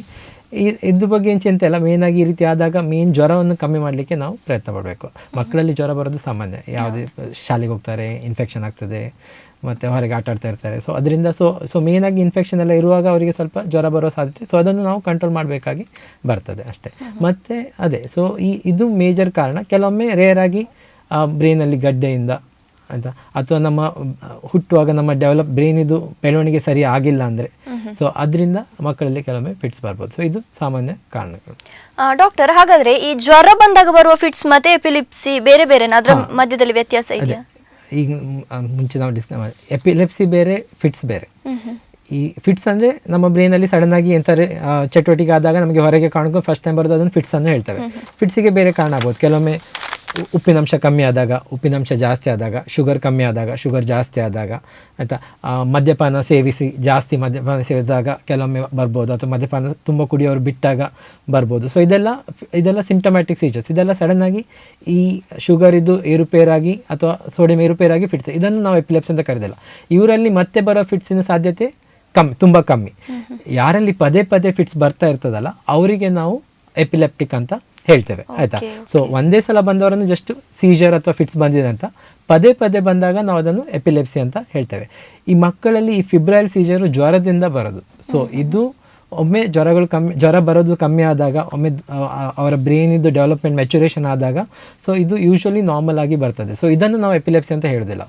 ಜ್ವರ ಇಲ್ಲದೆ ಬರ್ತಾ ಉಂಟು ಆ ಸಮಯದಲ್ಲಿ ನಾವು ಓಕೆ ಇದು ಎಪಿಲೆಪ್ಸಿ ಆಗಿರ್ಬೋದೇ, ಇದಕ್ಕೆ ಬೇರೆ ಟೆಸ್ಟ್ ಮಾಡಬೇಕಾ ಅಂತ ಯೂಶ್ವಲಿ ನಾವು ಇದು ಮಾಡ್ತೇವೆ. ಆವಾಗ ನಾವು ಮೆಡಿಸಿನನ್ನು ಸ್ಟಾರ್ಟ್ ಮಾಡ್ತೇವೆ. ಇಲ್ಲಾಂದರೆ ಜಸ್ಟ್ ಜ್ವರ ಬಂದಾಗ ಫಿಟ್ಸ್ ಬರ್ತಾ ಉಂಟಂದರೆ ಅವ್ರಿಗೆ ಯೂಶ್ವಲಿ ಜ್ವರವನ್ನು ಕಮ್ಮಿ ಮಾಡಲಿಕ್ಕೆ ಮಾತ್ರ ಮೆಡಿಸಿನ್ ಬಿಟ್ಟು ಬೇರೆ ಮೆಡಿಸಿನ್ ಬೇಕಾಗಲಿಕ್ಕಿಲ್ಲ. ಬಾಕಿ ಟೈಮಲ್ಲಿ ಬಂದರೆ ಅದು ಎಪಿಲೆಪ್ಸಿ. ಬಾಕಿ ಟೈಮ್ ಪದೇ ಪದೇ ಮರಳಿ ಬರ್ತಾ ಉಂಟಂತ ಆದರೆ ಮತ್ತೆ ಅದನ್ನು ಎಪಿಲೆಪ್ಸಿ ಅಂತ ಹೇಳ್ತೇವೆ. ಓಕೆ ಡಾಕ್ಟರ್, ಇವಾಗ ಫಿಟ್ಸ್ ಬಂದಾಗ ನೀವು ಆವಾಗಲೇ ಹೇಳಿದ್ರೆ ಯಾವ ರೀತಿ ಫಸ್ಟ್ ಏಡ್ ಅನ್ನ ಮಾಡಬೇಕು ಅಂತ ಹೇಳಿ, ಯಾವ ತಪ್ಪುಗಳನ್ನ ಮಾಡಬಾರದು ಅಂತ ಹೇಳಿ ಆವಾಗಲೇ ನಾವು ಮಾತಾಡಿದ್ವಿ. ಫಿಟ್ಸ್ ಬಂದಾಗ ಯೂಶ್ವಲಿ ಮೇನ್ ಆಗಿ ನಮಗೆ ಹೆದರಿಕೆ ಆಗ್ತದೆ. ಯಾರಿಗಾದ್ರೂ ಹೌದು, ನಮ್ಮ ಮುಂದೆ ಯಾರಿಗಾದ್ರೂ ಆಗ್ತಾ ಉಂಟಂದರೆ ನಮಗೆ ಏನು ಆಗ್ತಾ ಉಂಟಂತ ಫಸ್ಟು ನಾವು ಹೆದರದೆ ಫಸ್ಟು ಸ್ವಲ್ಪ ಧೈರ್ಯ ತಗೊಂಡು ಅವರನ್ನು ಸ್ವಲ್ಪ ಸೈಡಿಗೆ ಮಲಗಿಸ್ಲಿಕ್ಕೆ ನೋಡಬೇಕು ಆಯಿತಾ. ಮತ್ತು ಅಕ್ಕಪಕ್ಕದ ವಸ್ತು ಶಾರ್ಪ್ ಆಬ್ಜೆಕ್ಟ್ಸು ಏನಾದ್ರು ಉಂಟು ಟೇಬಲೆಲ್ಲ ಇದ್ದರೆ ಅದನ್ನು ಸ್ವಲ್ಪ ಸೈಡಿಗೆ ಬರೆಸ್ಬೇಕು. ಯೂಶ್ವಲಿ ಕಮ್ಮಿ ಆಗ್ತಾ ಇಲ್ಲ ಅಂತಾದರೆ ಅವ್ರ ಮನೆಯವರು ಯಾರಾದರೂ ಇದ್ದರೆ, ಇಲ್ಲಾಂದರೆ ಈ ಟೈಮ್ ಎಷ್ಟು ಗಂಟೆಗೆ ಶುರು ಆಯ್ತು ಅಂತ ಒಂದು ನೋಡಿಕೊಂಡ್ರೆ ಒಳ್ಳೆಯದು. ಯಾಕಂದ್ರೆ ತುಂಬ ಹೊತ್ತಿನ ಇಂಟ ಅಂತ ನೋಡಲಿಕ್ಕೋಸ್ಕರ ಯೂಶ್ವಲಿ. ಸೊ ಇಲ್ಲಾಂದರೆ ಇಮಿಡಿಯೇಟಾಗಿ 108 ಆ್ಯಂಬುಲೆನ್ಸಿಗೆ ಕರೆದು ಅಥವಾ ಹತ್ತಿರದ ಆಸ್ಪತ್ರೆಗೆ ಸೇರಿಸೋದು ಮುಖ್ಯ. ಇಷ್ಟು ಮೇನು. ಕೆಲವೊಬ್ಬರು ಫಿಟ್ಸ್ ಪೇಷಂಟ್ಸು ತಮ್ಮ ಜೇಬಲ್ಲಿ ಕ್ಯಾರಿ ಮಾಡ್ಬೋದು ಕೆಲವೊಂದು, ನಮಗೆ ಫಿಟ್ಸ್ ಉಂಟು ಈ ರೀತಿ ಮೆಡಿಸಿನ್ ಕೊಡಿ ಅಂತ. ಆ ರೀತಿ ಏನಾದ್ರು ಇದ್ದರೆ ಅದಕ್ಕೆ ನಾವು ಅದನ್ನು ಫಾಲೋ ಮಾಡ್ಬೋದು. ಇಲ್ಲಾಂದರೆ ಮೋಸ್ಟ್ ಆಫ್ ದ ಟೈಮ್ ಅವರೊಂದು ಸೇಫ್ ಜಾಗದಲ್ಲಿ ಇಟ್ಟರೆ ಅಷ್ಟು ಮೇಜರಾಗಿ ಸಾಕು. ತುಂಬ ಹೊತ್ತು ಬರ್ತಾ ಉಂಟಂದ್ರೆ ಹತ್ತಿರದ ಆಸ್ಪತ್ರೆಗೆ ಸೇರಿಸೋದು ಒಳ್ಳೆಯದು. ಓಕೆ ಡಾಕ್ಟರ್, ಇವಾಗ ಎಪಿಲಿಪ್ಸಿ ಇರುವವರಿಗೆ ಒಂದು ರೀತಿಯ ಭಯ ಇರ್ತದೆ. ಅವರಿಗೆ ಎಷ್ಟೊತ್ತಿಗೆ ಅದು ಫಿಟ್ಸ್ ಬರ್ತದೆ ಅಂತ ಅವರಿಗೆ ಭಯ ಕಾಡ್ತಾ ಇರ್ತದೆ. ಈ ಎಪಿಲಿಪ್ಸಿ ಇದ್ದವರು ಸಾಮಾನ್ಯ ಜೀವನ ನಡೆಸ್ಬೋದಾ ಡಾಕ್ಟರ್? ತುಂಬ ಮುಖ್ಯವಾದ ಪ್ರಶ್ನೆ ಆ್ಯಕ್ಚುಲಿ. ಇದು ಕಾಮನ್ ಆಗಿ ಎಲ್ಲ ಪೇಷಂಟ್ಗಳಲ್ಲಿ ನಾವು ನೋಡೋದು ಅದೇ. ಸಡನ್ನಾಗಿ ಮಕ್ಕಳಲ್ಲಿ ಪೇರೆಂಟ್ಸ್ ಗಾಬರಿ ಪಡ್ಕೋತಾರೆ, ಹೊರಗೆ ಕಳಿಸ್ಬೋದಾ, ಬಸ್ಸಲ್ಲಿ ಬಿಡ್ಬೋದಾ ಆಯಿತಾ. ಸೊ ಯಾವಾಗ ಬರ್ತದೆ ಅಂತ ನಮ್ಗೆ ಯೂಶ್ವಲಿ ನಮಗೆ ಹೇಳಲಿಕ್ಕೆ ಆಗಲಿಕ್ಕಿಲ್ಲ. ಬಟ್ ನಾವು ಹೇಳಿದಾಗೆ ಕೆಲವೊಬ್ಬರಿಗೆ ಈ ಟ್ರಿಗರ್ ಪಾಯಿಂಟ್ಸ್ ಇರ್ತದೆ. ನಿದ್ದೆ ಸರಿ ಮಾಡದೇ ಇರೋದು ಆಯಿತಾ, ಈ ಲೈಟ್ ಕುಕ್ಕುವಂಥ ಜಾಗದಲ್ಲಿ ಹೋಗೋದು ಆಯಿತಾ, ಮತ್ತು ಕೆಲವೊಮ್ಮೆ ಈ ತುಂಬ ಸುಸ್ತಾಗಿ ಇರುವಾಗ ಈ ರೀತಿ ಆಗುವ ಸಾಧ್ಯತೆ ಇರ್ತದೆ. ಸೊ ಮತ್ತು ಮೆಡಿಸಿನನ್ನು ಸರಿಯಾಗಿ ತೊಗೊಳ್ದೇ ಇರೋದು. ಸೊ ಕರೆಕ್ಟಾಗಿ ಮೆಡಿಸಿನ್ ತೊಗೊಂಡ್ರೆ, ಮಾತ್ರೆಗಳನ್ನು ಕರೆಕ್ಟಾಗಿ ತೊಗೊಂಡ್ರೆ ಈ ಫಿಟ್ಸನ್ನು ಕಂಟ್ರೋಲಿಗೆ ಬರ್ಸ್ಬೋದು. ಸೊ ಈ ರೀತಿ ಇರುವಾಗ ಸಾಮಾನ್ಯವಾಗಿ ನಾವು ಹೇಗಿರ್ತೇವೆ ಆ ರೀತಿ ಎಲ್ಲ ಇರ್ಬೋದು ಅಷ್ಟೇ ಆಯಿತಾ. ಮೇನಾಗಿ ನಮಗೆ ಮುಜುಗರ ಇರ್ತದೆ ಆಯಿತಾ. ಯೂಶ್ವಲಿ ಲೈಕ್ ಏನಾಗ್ತಾ ಉಂಟು ನನಗೆ ಈ ರೀತಿ, ನನ್ನ ಫ್ರೆಂಡ್ಸಿಗೆ ಹೇಳಿದರೆ ಅವ್ರು ಏನು ತಿಳ್ಕೊತಾರೆ ನನ್ನ ಬಗ್ಗೆ. ಸೊ ಅದು ಬೇಡ ಆಯಿತಾ, ಅದು ಬೇಡ ಆಯಿತಾ. ಇದೊಂದು ಸಾಮಾನ್ಯ ರೋಗ. ಇದು ಹೊಸದಾಗಿ ನಿಮಗೆ ಯಾಕೆ ಬಂದಿದೆ, ಯಾರಿಗೂ ಕೂಡ ಬರ್ಬೋದು. ನಾನು ಹೇಳ್ದಂಗೆ ನಿಮಗೆ ಬ್ರೇನ್ ಉಂಟು ಬರ್ಬೋದು. ಸೊ ಯಾರಿಗೆ ಕೂಡ ಬರ್ಬೋದು. ಸೊ ಈ ರೀತಿ ಇರುವಾಗ ನಾವು ಜಸ್ಟ್ ಅದನ್ನು ಕರೆಕ್ಟಾಗಿ ಈ ಟ್ರಿಗರ್ ಪಾಯಿಂಟ್ಸನ್ನು ಅವಾಯ್ಡ್ ಮಾಡಿ ಮತ್ತು ಕರೆಕ್ಟಾಗಿ ಮೆಡಿಸಿನನ್ನು ತೊಗೊಂಡ್ರೆ ಸಾಮಾನ್ಯ ಜೀವನ ಎಲ್ಲ ಮಾಡೋ ಸಾಧ್ಯತೆ ಇದ್ದೇ ಇರ್ತದೆ. ಓಕೆ ಡಾಕ್ಟರ್, ಹಾಗಾದರೆ ಈಗ ಎಪಿಲಿಪ್ಸಿ ಇದ್ದವರು ಡ್ರೈವಿಂಗ್ ಮಾಡೋದೆಲ್ಲ ಸೇಫಾ ಅಂತ? ಇದು ಆ್ಯಕ್ಚುಲಿ ಎಲ್ಲ ದೇಶದಲ್ಲಿ ಬೇರೆ ಬೇರೆ ಕಾನೂನುಗಳಿವೆ. ಭಾರತದಲ್ಲಿ ಆ್ಯಕ್ಚುಲಿ ಒಮ್ಮೆ ಎಪಿಲೆಪ್ಸಿ ಉಂಟಂತ ಆದರೆ ಅವರಿಗೆ ಡ್ರೈವಿಂಗ್ ಮಾಡಲಿಕ್ಕೆ ಆಗಲಿಕ್ಕಿಲ್ಲ. ಸೊ ಅದು ಮಾಡಬಾರ್ದು. ಮೇನಾಗಿ ಮಾಡಬಾರ್ದು ಕಾರಣ ಅವರಿಗೆ ಆ ರೀತಿ ಆದಾಗ ಅವರ ಜೀವಕ್ಕೆ ಅಪಾಯ, ಮತ್ತು ಅಕ್ಕಪಕ್ಕದಲ್ಲಿದ್ದವರ ಜೀವಕ್ಕೆ ಕೂಡ. ಯಾಕಂದರೆ ಯಾರಿಗಾದರೂ ಅವರಿಗೆ ಆಕ್ಸಿಡೆಂಟ್ ಆಯ್ತು ಅಂತಂದರೆ ಅವರಿಗೂ ಕೂಡ ತೊಂದರೆ ಆಗೋ ಸಾಧ್ಯತೆ ಇದೆ. ಸೊ ಇದು ಭಾರತದಲ್ಲಿ ಎಟ್ ಪ್ರೆಸೆಂಟ್ಲಿ ಇನ್ನೂ ಚೇಂಜ್ ಆಗಿಲ್ಲ, ಮುಂದೆ ಆಗ್ಬೋದು. ನಮ್ಮ ಅಸೋಸಿಯೇಷನ್ಗಳು ಇದ್ರ ಬಗ್ಗೆ ಮಾತಾಡ್ತಾ ಇದ್ದಾರೆ ಗೌರ್ಮೆಂಟ್ ಒಟ್ಟಿಗೆ. ಸೊ ಯಾವ ರೀತಿ ಡ್ರೈವಿಂಗ್ ಬಗ್ಗೆ, but usually at presently driving ಮಾಡೋ ಅವಶ್ಯಕತೆ ಡ್ರೈವಿಂಗ್ ಮಾಡಲಿಕ್ಕೆ ಆಗಲಿಕ್ಕಿಲ್ಲ. ಬಟ್ ಅದೇ ರೀತಿ ಹೊರ ದೇಶದಲ್ಲಾದರೆ ಕೆಲವೊಂದು ದೇಶದಲ್ಲಿ ಪ್ರೈವೇಟ್ ವೆಹಿಕಲನ್ನು 6 ತಿಂಗಳವರೆಗೆ ಫಿಟ್ಸ್ ಇಲ್ಲ ಅಂತ ಆದರೆ ಅವರಿಗೆ ಡ್ರೈವ್ ಮಾಡೋ ಇದಿರ್ತದೆ. ಪಬ್ಲಿಕ್ ವೆಹಿಕಲ್ಸ್ ಆದರೆ 10 ವರ್ಷವರೆಗೆ ಅವರಿಗೆ ಫಿಟ್ಸ್ ಇರೋ ತನಕ ಆಗೋದಿಲ್ಲ. So at least 10 years scissor free ಇದ್ದರೆ ಹೊರ ದೇಶದಲ್ಲಿ ಮಾಡ್ಬೋದು. 6 ಮಂತ್ಸ್ ಆದರೆ ಪ್ರೈವೇಟ್ ವೆಹಿಕಲ್ಸನ್ನು ಓಡಿಸ್ಬೋದು. ಬಟ್ ಭಾರತದಲ್ಲಿ ಆ ರೀತಿ ಇನ್ನೂ ಕಾನೂನು ಬರಲಿಲ್ಲ. ಈ ಪ್ರೆಗ್ನೆನ್ಸಿಯಲ್ಲಿ ಎಪಿಲಿಪ್ಸಿ ಬಂದರೆ ಏನು ಮಾಡಬೇಕು ಅಂತ ಹೇಳಿ? ಮುಂಚಿತವಾಗಿ ಆ್ಯಕ್ಚುಲಿ ಪ್ರೆಗ್ನೆನ್ಸಿಯಲ್ಲಿ ಎಪಿಲೆಪ್ಸಿ ಸ್ವಲ್ಪ ಕಮ್ಮಿನೇ ಬರೋದು. ಆದರೆ ಕೆಲವೊಬ್ಬರಿಗೆ ಎಪಿಲೆಪ್ಸಿ ಮುಂಚೆನೇ ಇದ್ದಾಗ ಪ್ರೆಗ್ನೆನ್ಸಿ ಪ್ರೆಗ್ನೆಂಟ್ ಆದ ಸಮಯದಲ್ಲಿ ಸ್ವಲ್ಪ ಮುನ್ನೆಚ್ಚರಿಕೆ ವಹಿಸಬೇಕಾಗಿ ಬರ್ತದೆ ಆಯಿತಾ. ಸೊ ಮದ್ದನ್ನು ಯೂಶ್ವಲಿ ಕೆಲವೊಮ್ಮೆ ಏನಾಗುತ್ತೆ, ಪ್ರೆಗ್ನೆಂಟ್ ಆಗಿದ್ದಾರೆ, ಮಗುವಿಗೆ ತೊಂದರೆ ಆಗುತ್ತಂದರೆ ಕೆಲವೊಬ್ರು ಮದ್ದನ್ನು ಸ್ಟಾಪ್ ಮಾಡ್ತಾರೆ. ಸೊ ಅದು ಮಾಡೋದು ಒಳ್ಳೆಯದಲ್ಲ. ಸೊ ಈ ರೀತಿ ಮದ್ದು ಸ್ಟಾಪ್ ಮಾಡಿದಾಗ ಏನಾದ್ರು ಫಿಟ್ಸ್ ಆಗಿ ಕೆಲವೊಮ್ಮೆ ಬರೋ ಸಾಧ್ಯತೆ ಜಾಸ್ತಿ. ಸೊ ಆವಾಗ ಸಣ್ಣ ಮಗುವಿಗೆ ತೊಂದರೆ ಆಗೋ ಸಾಧ್ಯತೆ ಇರ್ತದೆ. ಸೊ ಪ್ರೆಗ್ನೆನ್ಸಿ ಸಮಯದಲ್ಲಿ ಯೂಶ್ವಲಿ ನಿಮ್ಮ ವೈದ್ಯರ ಹತ್ರ ಅಥವಾ ನಿಮ್ಮ ನರದ ರೋಗ ತಜ್ಞರ ಹತ್ರ ಮಾತಾಡಿ ಯಾವ ರೀತಿ ಮದ್ದನ್ನು ತಗೊಂಡು ನಿಮ್ಮ ಫಿಟ್ಸನ್ನು ಕಂಟ್ರೋಲ್ ಮಾಡೋದು ಮುಖ್ಯ. ಪ್ರಾಮುಖ್ಯ. ಅದ್ರ ಮೇಲೆ ಕೆಲವೊಮ್ಮೆ ಮಗುವಿಗೆ ಏನು ತೊಂದರೆ ಆಗಬಾರ್ದಂತ ಈ ಫೋಲಿಕ್ ಆ್ಯಸಿಡ್ ಪ್ರಿಸ್ಕ್ರಿಪ್ಷನ್ ಕೂಡ ಮಾಡ್ತಾರೆ. ಬಟ್ ಮಾತ್ರೆಯನ್ನು ಯೂಶ್ವಲಿ ಕಂಟಿನ್ಯೂ ಮಾಡಬೇಕಾಗಿ ಬರ್ತದೆ. ಮತ್ತು ಮುಂಚಿತವಾಗಿ ಪ್ರೆಗ್ನೆನ್ಸಿ ಆಗೋ ಮುಂಚೆನೇ ಪ್ರೀ ಕೌನ್ಸಿಲಿಂಗ್ ಅಂತ ಹೇಳ್ತೇವೆ. ನಿಮ್ಮ ವೈದ್ಯರ ಹತ್ರ ಮಾತಾಡಿ ಯಾವ ರೀತಿ ಮದ್ದನ್ನು ತೊಗೋಬೋದು, ಮದ್ದಿಂದ ಏನಾದರೂ ತೊಂದರೆ ಆಗೋದುಂಟು ಅದೆಲ್ಲ ಮಾತಾಡ್ಕೊಳ್ಳೋದು ಒಳ್ಳೆಯದು. ಬಟ್ ಮೆಡಿಸಿನನ್ನು ನಿಲ್ಲಿಸಬಾರ್ದು. ಇನ್ ಕೇಸ್ ತುಂಬ ಹೊತ್ತು ಅಥವಾ ಫಸ್ಟ್ ಟೈಮ್ ಏನಾದ್ರೆ ಪ್ರೆಗ್ನೆನ್ಸಿಯಲ್ಲಿ ಫಿಟ್ಸ್ ಬಂತು ಅಂತಾದರೆ ಇಮಿಡಿಯೇಟಾಗಿ ಹಾಸ್ಪಿಟ್ಲ್ ಹೋಗಿ ಅದಕ್ಕೆ ಯಾವ ರೀತಿಯಲ್ಲಿ ಬಂದಿದೆ ಅಂತ ನೋಡಲಿಕ್ಕೋಸ್ಕರ ನಾವು ಅಟೆನ್ಷನ್ ತೊಗೊಳ್ಳೋದು ಇಂಪಾರ್ಟೆಂಟ್. ಅದೇ ರೀತಿ ಲ್ಯಾಕ್ಟೇಷನ್ ಸಮಯದಲ್ಲಿ ಅಂದರೆ ಪ್ರೆಗ್ನೆನ್ಸಿ ಆದಮೇಲೆ ಕೆಲವೊಂದು ಮದ್ದುಗಳನ್ನು ನಾವು ಸ್ವಲ್ಪ ಅಡ್ಜಸ್ಟ್ ಮಾಡಿ ಕೊಡಬೇಕಾಗಿ ಬರ್ತದೆ. ಸೊ ಆ ರೀತಿ ಮೇನಾಗಿ ಡಾಕ್ಟರ್ ಹತ್ರ ಮಾತಾಡೋದು ಉತ್ತಮ. ಸೊ ಆ ಟೈಮಲ್ಲಿ ಏನಾದ್ರು ಕೆಲವೊಮ್ಮೆ ಫಿಟ್ಸ್ ಬಂತಂದರೆ ಅದಕ್ಕೆ ಬೇರೆ ಪರ್ಟಿಕ್ಯುಲರ್ ಕಾರಣಗಳಿರ್ತದೆ. ನಮ್ಮ ರಕ್ತನಾಳಗಳು ಬ್ಲಾಕ್ ಆಗಿ ಕೂಡ ಆಗ್ಬೋದು. ಸೊ ಅದನ್ನು ನಾವು ಹುಡುಕಬೇಕು. ಮತ್ತು ಕೆಲವೊಮ್ಮೆ ಏನಾಗ್ತಾರೆ ಪ್ರೆಗ್ನೆನ್ಸಿ ಆದಮೇಲೆ ಈ ರೀತಿ ಆದಾಗ ಅವರು ನಾಟಿ ವೈದ್ಯರ ಹತ್ರ ಹೋಗ್ತಾರೆ, ಮತ್ತು ಅಲ್ಲಿ ನೀರು ಕೊಡೋದಿಲ್ಲ. ಸೊ ಅದರಿಂದ ಮಗುವಿಗೆ ಆ್ಯಸ್ ವೆಲ್ ಆಸ್ ತಾಯಿಗೆ ಇಬ್ಬರಿಗೂ ತೊಂದರೆ ಆಗ್ತದೆ. ಸೊ ಅದಕ್ಕೋಸ್ಕರ ಇಮಿಡಿಯೇಟ್ ಮೆಡಿಕಲ್ ಅಟೆನ್ಷನ್ ತಗೊಳ್ಳೋದು ಉತ್ತಮ. ಓಕೆ ಡಾಕ್ಟರ್, ಈ ಎಪಿಲಿಪ್ಸಿ ಇದ್ದವರು ಸ್ವಿಮ್ ಎಲ್ಲ ಮಾಡ್ಬೋದಾ ಅಂತ, ಸ್ವಿಮ್ಮಿಂಗಲ್ಲಿ ಹೋಗ್ಬೋದಾ? ಸ್ವಿಮ್ಮಿಂಗ್ ಮಾಡಲಿಕ್ಕೆ ಏನು ತೊಂದರೆ ಏನಿಲ್ಲ, ಆಯಿತಾ. ಆದರೆ ಮೋಸ್ಟ್ ಆಫ್ ದ ಟೈಮ್ ಯಾರಾದರೆ ಸ್ವಿಮ್ಮಿಂಗ್ ಗೊತ್ತಿದ್ದವರು ಅವ್ರ ಹೊಟ್ಟಿಗೆ, ಇಲ್ಲಾಂದರೆ ಈ ಲೈಫ್ ಗಾರ್ಡ್ ಹೇಗೆ ಇರ್ತಾರಲ್ಲ, ಇನ್ ಕೇಸ್ ಆ ರೀತಿ ಆದಾಗ ಅವರಿಗೆ ತೊಂದರೆ ಆಗಬಾರ್ದಂತ ನೋಡಲಿಕ್ಕೆ ಮಾತ್ರ. ಬಟ್ ಸ್ವಿಮ್ಮಿಂಗ್ ಮಾಡೋದ್ರಲ್ಲಿ ಕಂಟ್ರೋಲ್ ಇದ್ದ ಪೇಷಂಟು ಸ್ವಿಮ್ಮಿಂಗ್ ಮಾಡ್ಬೋದು. ಆದರೆ ಯಾರಾದರೂ ಒಬ್ಬರು, ಈಗ ಮಕ್ಕಳಾದರೆ ದೊಡ್ಡವರು ಪೇರೆಂಟ್ಸ್ ಯಾರಾದರೂ ಇರ್ಬೋದು, ಅಥವಾ ಲೈಫ್ ಗಾರ್ಡ್ ಯಾರಾದ್ರೂ ಹತ್ತಿರದಲ್ಲಿದ್ದರೆ ಏನಾದ್ರೆ ಆ ಟೈಮಲ್ಲಿ ಬಂದರೆ ತೊಂದರೆ ಆಗಬಾರ್ದಂತ. ಬಟ್ ಸ್ವಿಮ್ಮಿಂಗ್ ಮಾಡೋದ್ರಲ್ಲಿ ಏನು ತೊಂದರೆ ಇಲ್ಲ. ಓಕೆ ಡಾಕ್ಟರ್, ಎಪಿಲಿಪ್ಸಿ ಅಂತ ಹೇಳಿದ್ರೆ ಒಂದು ಭಯ ಇರ್ತದೆ. ಅಂತ ರೋಗಿಗಳಲ್ಲಿ ಅವರ ಮಾನಸಿಕ ಆರೋಗ್ಯವನ್ನು ಕಾಪಾಡಿಕೊಳ್ಳುವುದು ಎಷ್ಟು ಮುಖ್ಯ, ಹೇಗೆ ಇರುತ್ತೆ ಅಂತ? ಯಾವುದೇ ಕಾಯಿಲೆ ಬಂದರೂ ನಮ್ಮ ಮನಸ್ಸಿಗೆ ಒತ್ತಡ, ಆತಂಕ ಆಗೇ ಆಗ್ತದೆ. ಈ ಎಪಿಲೆಪ್ಸಿಯಲ್ಲಿ ಕೂಡ ಹೀಗೆ. ಯೂಶ್ವಲಿ ಈ ಪೇಷಂಟ್ಗಳಿಗೆ ನಮಗೆ ಯಾಕೆ ಈ ರೀತಿ ಬಂತು ಆ ಒತ್ತಡ ಇರ್ತದೆ. ಕೆಲವೊಬ್ಬರಿಗೆ ಮನಸ್ಸಿನ ಖಿನ್ನತೆ ಕೂಡ ಬರ್ತದೆ. ಸೊ ಈ ರೀತಿ ಖಿನ್ನತೆ ಬಂದಾಗ ಅವರು ಕೆಲವೊಮ್ಮೆ ಹೇಳ್ಕೊತಾರೆ, ಕೆಲವೊಮ್ಮೆ ಹೇಳ್ಕೊಳ್ಳೋದಿಲ್ಲ. ಯಾವಾಗ ಹೇಳ್ಕೊಳ್ಳೋದಿಲ್ಲ ಅದು ಕೆಲವೊಮ್ಮೆ ಮನಸ್ಸಿಗೆ ತೊಂದರೆ ಆಗಿ ಕೆಲವೊಮ್ಮೆ ಸೂಸೈಡಲ್ ಅಟೆಂಪ್ಟ್ಸ್ ಎಲ್ಲ ಆಗೋ ಸಾಧ್ಯತೆ ಇರ್ತದೆ. ಸೊ ಇದನ್ನು ಫಸ್ಟಾಗಿ ಮೇಜರಾಗಿ ಎಪಿಲೆಪ್ಸಿ ಇದ್ದವರು ತಮ್ಮ ಕುಟುಂಬ ಅವ್ರ ಹತ್ರ ಅಥವಾ ತಮ್ಮ ಫ್ರೆಂಡ್ಸ್ ಅವ್ರ ಹತ್ರ ಮಾತಾಡ್ಕೊಳ್ಳೋದು ಒಳ್ಳೆಯದು, ಆಯಿತಾ. ಮತ್ತು ಯೋಗ, ಧ್ಯಾನ, ನಿಯಮಿತವಾದ ಎಕ್ಸಸೈಸ್ಗಳೆಲ್ಲ ಮಾಡಿದರೆ ಮನಸ್ಸು ಕೂಡ ರಿಲ್ಯಾಕ್ಸ್ ಆಗ್ತದೆ. ಮತ್ತು ಈ ರೀತಿ ಮೆಡಿಸಿನನ್ನು ಕರೆಕ್ಟಾಗಿ ತೊಗೊಂಡಾಗ ಮತ್ತು ನಿಮ್ಮ ಡಾಕ್ಟರ್ ಹತ್ರ ಮಾತಾಡಿದಾಗ ಯೂಶ್ವಲಿ ಕಂಟ್ರೋಲಿಗೆ ಬಂದಾಗ ಈ ರೀತಿ ಎಲ್ಲ ಖಿನ್ನತೆಗಳೆಲ್ಲ ಕಮ್ಮಿ ಆಗ್ತದೆ ಮತ್ತು ಒತ್ತಡಗಳು ಕೂಡ ಕಮ್ಮಿ ಆಗ್ತದೆ. ಡಾಕ್ಟರ್, ಈ ಎಪಿಲಿಪ್ಸಿ ಅನ್ನುವಂಥದ್ದು ಇದೆ ಅಂತ ಪತ್ತೆ ಹಚ್ಚಲಿಕ್ಕೆ ಯಾವ ರೀತಿಯ ಟೆಸ್ಟ್ಗಳನ್ನೆಲ್ಲ ನೀವು ಮಾಡ್ತೀರಿ? ಎಪಿಲೆಪ್ಸಿ ಒಂದು ಕ್ಲಿನಿಕಲ್ ಡಯಾಗ್ನೋಸಿಸ್. ಈಗ ಯಾರು ನೋಡೋರು, ಈಗ ನನಗೆ ಫಿಟ್ಸ್ ಬಂದು ಯಾರು ನೋಡಿದವಾಗ ಅವ್ರು ನನಗೆ ವಿವರಿಸಿ ಹೇಳಿದರೆ ಓಕೆ ನಾನು ಇದು ಎಪಿಲೆಪ್ಸಿನ ಇಲ್ಲ ಅಂತ ಹೇಳ್ಬೋದು. ಕೆಲವೊಮ್ಮೆ ಎಪಿಲೆಪ್ಸಿ ಥರ ಬೇರೆ ರೀತಿ ಕೂಡ ಇರ್ತದೆ, ಸಿಂಕೋಪ್ ಅಂತ ಹೇಳ್ತಾರೆ. ಸಡನ್ನಾಗಿ ಬ್ರೈನಿಗೆ ರಕ್ತ ಅಂಶ BP ಕಮ್ಮಿಯಾಗಿ ಬೀಳೋದುಂಟು. ಕೆಲವೊಮ್ಮೆ ಅದನ್ನು ನಾವು ಫಿಟ್ಸ್ ಅಂತ ಹೇಳ್ತಾರೆ. ಕೆಲವೊಮ್ಮೆ ಸ್ವಲ್ಪ ಬಿದ್ದರು ಅದನ್ನು ಫಿಟ್ಸ್ ಅಂತ ಟ್ರೀಟ್ ಮಾಡ್ತೇವೆ. ಅದಕ್ಕೆ ಟ್ರೀಟ್ಮೆಂಟ್ ಅಗತ್ಯ ಇಲ್ಲ. ಮೇನಾಗಿ ಯಾವ ಕಾರಣದಿಂದ BP ಕಮ್ಮಿ ಆಗಿದೆ ಅಂತ ಕೂಡ ನಾವು ನೋಡ್ಬೋದು. ಜ್ವರ ಜಾಸ್ತಿ ಆದಾಗ ಸಡನ್ನಾಗಿ ಈ ರೀತಿ ಅನ್ರೆಸ್ಪಾನ್ಸಿವ್ ಆಗೋ ಸಾಧ್ಯತೆ ಇರ್ತದೆ. ಕೆಲವೊಮ್ಮೆ ಸ್ಟ್ರೋಕ್ ಬಂದಾಗ ಫಿಟ್ಸ್ ಥರ ಬರೋ ಸಾಧ್ಯತೆ ಉಂಟು. ಸೊ ಅವರಲ್ಲಿ ಕೂಡ ಇದೆಲ್ಲ ನಾವು ಬೇರೆ ಕಾರಣ ಎಪಿಲೆಪ್ಸಿ ಅಂತ ಥರ ಆದರೆ ಎಪಿಲೆಪ್ಸಿ ಅಲ್ಲ. ಸೊ ಇದನ್ನು ಫಸ್ಟ್ ನಾವು ರೂಲ್ ಔಟ್ ಮಾಡ್ತೇವೆ. ಇದು ಮೇನಾಗಿ ಕ್ಲಿನಿಕಲ್ ಡಯಾಗ್ನೋಸಿಸ್. ಎರಡನೇದು ಟೆಸ್ಟ್ಗಳಂತಾದರೆ EEG. ಈಗ ಹಾರ್ಟಲ್ಲಿ ಹೇಗೆ ECG ಮಾಡ್ತೇವೆ, ಹಾರ್ಟಲ್ಲಿ ಅಟ್ಯಾಕ್ ಆಗಿದೆ ಅಂತ, ಅದೇ ರೀತಿ ಬ್ರೈನಿಂದ ಆ್ಯಕ್ಟಿವಿಟಿ ನೋಡಲಿಕ್ಕೆ ಒಂದು ಎಲೆಕ್ಟ್ರೋಎನ್ಸೆಫಲೋಗ್ರಾಮ್ ಅಂತ ಮಾಡ್ತೇವೆ. ಬ್ರೈನಿನ ಮೇಲೆ ವಯರ್ ಇಟ್ಟು ಬ್ರೈನಿನ ಆ್ಯಕ್ಟಿವಿಟಿಯನ್ನು ನೋಡಿ ಅಲ್ಲಿ ಏನಾದ್ರೆ ವ್ಯತ್ಯಾಸ ಕಂಡು ಬಂತು ಅಂತ ನೋಡಲಿಕ್ಕೆ ಒಂದು ಮಾಡ್ತೇವೆ. ಎರಡನೇದು ಬ್ರೈನಿದು scan, MRI scan most of the time ಮಾಡ್ತೇವೆ. ಅದರಲ್ಲಿ ಬ್ರೈನಲ್ಲಿ ಬೇರೆ ಏನಾದ್ರೆ ಬ್ರೈನ್ ಬೆಳವಣಿಗೆಯಲ್ಲಿ ತೊಂದರೆ ಉಂಟಾ ಅಥವಾ ಬ್ರೈನಲ್ಲಿ ಗಡ್ಡೆ ಅಥವಾ ಬೇರೆ ಏನಾದ್ರು ಕಾರಣದಿಂದ ಈ ರೀತಿ ಫಿಟ್ಸ್ ಬರ್ತಾ ಉಂಟಂತ ನೋಡಲಿಕ್ಕೋಸ್ಕರ ಇದು ಕಾಮನೆಸ್ಟ್ ಟೆಸ್ಟ್. ಯಾರಿಗಾದರೂ ಫಿಟ್ಸ್ ಬಂದಾಗ EEG ಮತ್ತು MRI ಅನ್ನು ಮಾಡೋದು ಸಹಜ.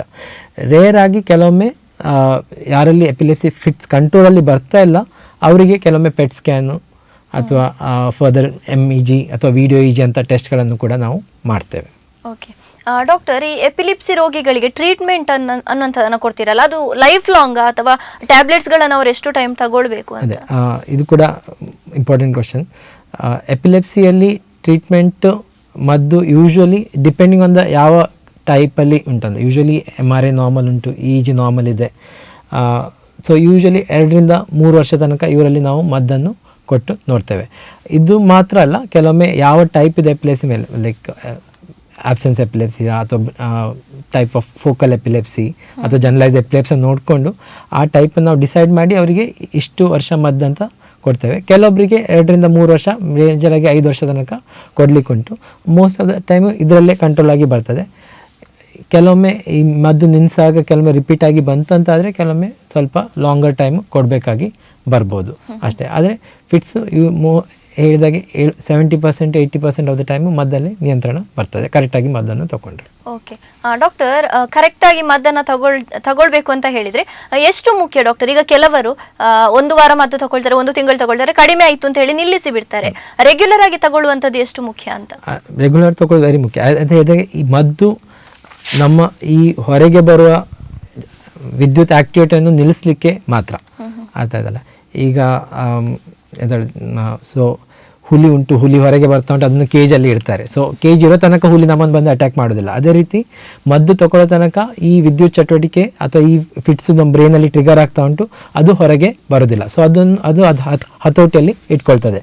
ಸೊ ಯೂಶ್ವಲಿ ಕೆಲವೊಮ್ಮೆ ಕಾರಣಗಳು ಸ್ವಲ್ಪ ಹೊತ್ತಾದಮೇಲೆ ಇಂಪ್ರೂವ್ಮೆಂಟ್ ಬರೋ ಸಾಧ್ಯತೆ ಇದರಿಂದ 2-3 ವರ್ಷ ಅಂತ ನಾವು ಕೊಟ್ಟು ಮತ್ತೆ ಅದನ್ನು ಸ್ಲೋ ಆಗಿ ಕಮ್ಮಿ ಮಾಡಲಿಕ್ಕೆ ನೋಡ್ತೇವೆ.